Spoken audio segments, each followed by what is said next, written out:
E aí, pessoal? Bom dia, boa tarde, boa noite para quem estiver vendo esse vídeo. Jesus Cristo, ele é extremamente estratégico, sendo guiado pelo Espírito em seu ministério.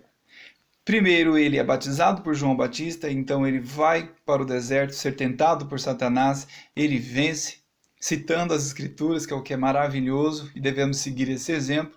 No retorno, ele prega o arrependimento dos pecados, e então ele começa a realizar curas e milagres ali na cidade de Cafarnaum. E então ele ganha notoriedade. Então ele se assenta na beira do monte ou da montanha e começa o seu sermão, o famoso Sermão da Montanha.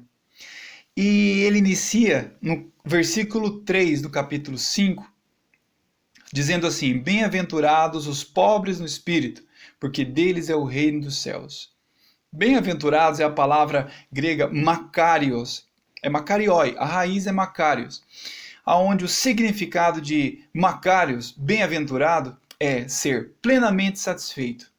Algumas traduções usam a palavra feliz, o pobre no espírito.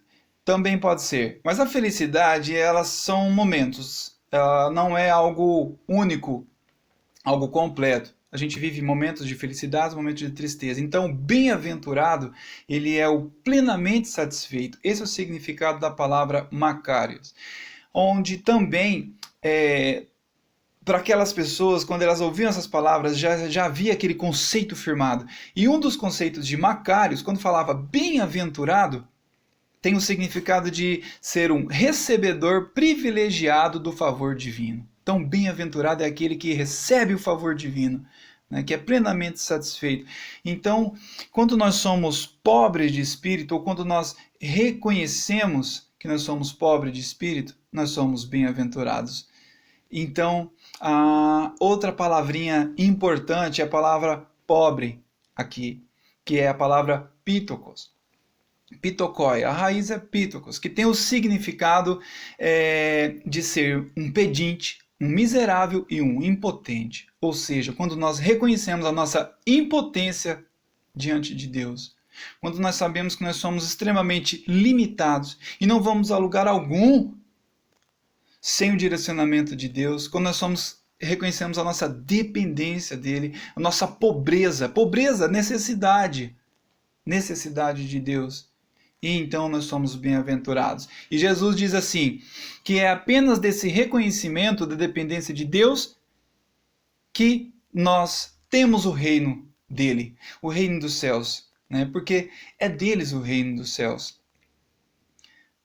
E olha só como Jesus vai na contramão das coisas desse mundo.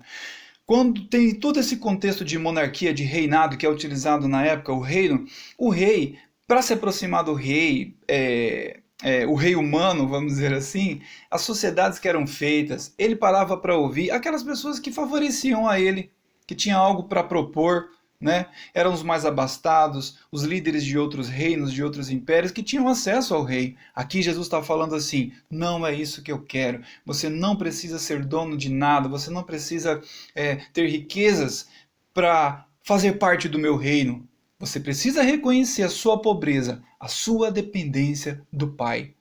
O reino de Deus é para o pobre de espírito, para o miserável, o impotente, aquele que reconhece que não é nada sem ele.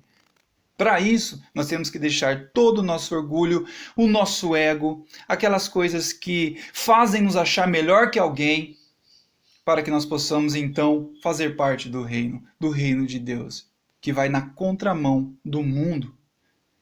É esse o significado de bem-aventurados os pobres no espírito, porque deles é o reino dos céus. Vamos reconhecer a nossa dependência de Deus.